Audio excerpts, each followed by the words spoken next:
Hey y'all, so I just went to start filming this video and I realized that I am in the exact same clothes that I chose to wear in the last video. It is a new day, it's a totally new week actually, and it's a different video, but wanted to share some things that we got done in the back. Alex and his crew were here yesterday and I'm finally excited to have the raised bed area pretty much finished up back there for us to come in and get some stuff planted, as well as get those beds painted. So I'm gonna flip around my camera and I will show you what got done yesterday. There was some landscape lighting. There was some places that we added some flagstone to, and then they kind of reset some of the flagstone that were back in the raised bed area. Got those two beds leveled, and then I think that might have been it, but I'll show you all of that. So let me just flip around my camera.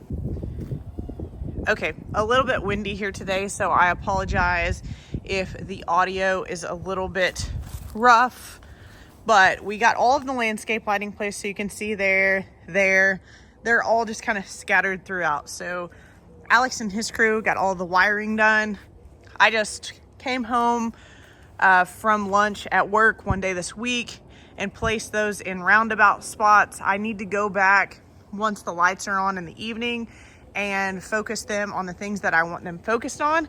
But I'm excited about that because that has been a long time coming. We did add 2 stones right here. I just watered the grass around those stones, so some of that dirt kind of washed onto the stones. But I was trying to get away initially without having to put 2 stones right there because I really liked the look of just this main path right here that connected with this path and not having 2 extra stones. But we go in and out of this door right here so much that we were just packing down the grass, and at that point I just kind of knew it was inevitable that we were going to have to put a couple stones right there. We got a little bit of dirt added. Still unsure on the fence. Tommy and I were discussing it. I'm for it. Tommy's kind of against it. So I don't know what we're gonna do yet. That's something that can always be changed. It can be changed whenever. It's not gonna disturb any planting or anything like that. So if we decide to do it, we can always do it in the middle of the summer or next fall or kind of whenever. But I also added another stone right here. That is all my paint gear right there because I'm getting ready to paint. They just kind of reset all of these and put pea gravel in there. I need to wet it all down so that it kind of settles. That didn't get done yesterday, but I'm gonna wet it all down probably while I'm working out here in the next couple hours to make it look a little bit more fresh. I'll show you that after I get that done, once I get done painting these beds. So you can see here that the drip has been ran. There is landscape fabric. I really wanted to get these painted prior to them getting the dirt in there, but I did not. So I'm just gonna paint the outside, the top ledge, and as far inside as I can get. And again, this top remaining soil will be compost that we put in there. The drip has been laid. The drip has all been hooked up. It's really cattywampus right there. I need to get some stakes. I guess they didn't have enough stakes yesterday when they were getting that done to tack it down. I had Alex add, you can see right there, let me zoom in really quick.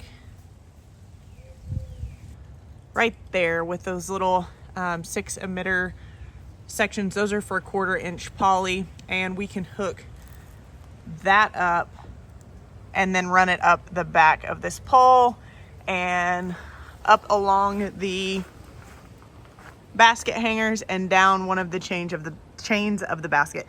That's how we do our drip irrigation for our baskets.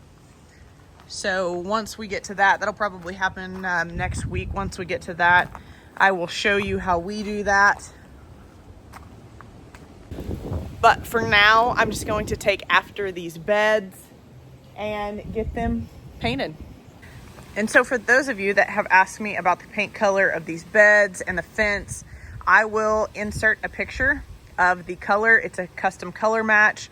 So I will insert a picture of that paint color here shortly in this video, and you can pause it. You can take a snapshot of it, and you could do, you know, kind of whatever you need to do to get that color. But I thought that this might be the best way to get that out there. I did also post a picture of it in the community tab. So if you want to go check that out, you can do that as well. Go to my YouTube page, go to where you see videos, scroll over to the right just a little bit and hit the community tab and you'll find it there. And I'm hoping with all hope that by painting these 2 beds, I don't have to paint the other 6, but I know that I'm going to have to end up doing that. These have a whole summer season on them. They have a whole spring, summer, and fall season and winter on them. And we are going to power wash the fence over there at some point as well. We just had some of that gravel that was kind of piled up against it, but we'll do some cleaning up here in the months to come as well, and then kind of repaint what we need to repaint. But had a lot of questions on this fence and this back fence over here. So we are going to do an espalier here. I have some Evergreen clematis seeds. I wanted to grow them from seed because Evergreen clematis is very expensive in plant form, and we are going to be putting the espalier up in front, or on the other side of the driveway as well. So between this fence over here, this one over here, and the one in front of the garage, that would just be an insanely expensive purchase of Evergreen clematis. I grew star jasmine on our one at our old house, and as much as I liked it, it's only a semi-evergreen here, so I didn't have great success with it saying evergreen.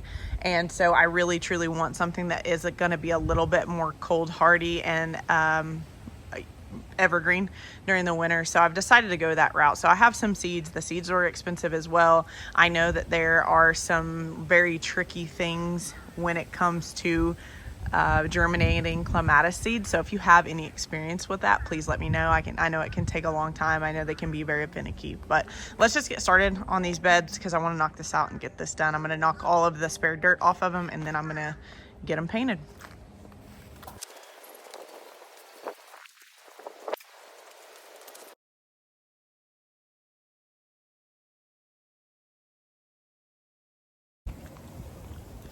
Okay, so got the raised beds painted, and honestly, they don't look too different from the other ones. The other ones are just a little bit dirty, but other than that, I think I'm gonna be able to get away with not having to repaint them all. So super excited about that. Sorry, I was just looking over my camera to take a look at them as I walked back here, but I didn't get the rock sprayed off. I'll do that at another time, but I'm just glad to have these raised beds painted. We'll get some compost into the top of them. I will get some landscape staples to get the drip irrigation tacked down, and that's it for back here, other than getting started planting on direct sowing seeds, which I'm really excited about. As I mentioned in the previous video, we have a lot going on right now, and I can't be here every single day to give these seeds consistent overhead moisture.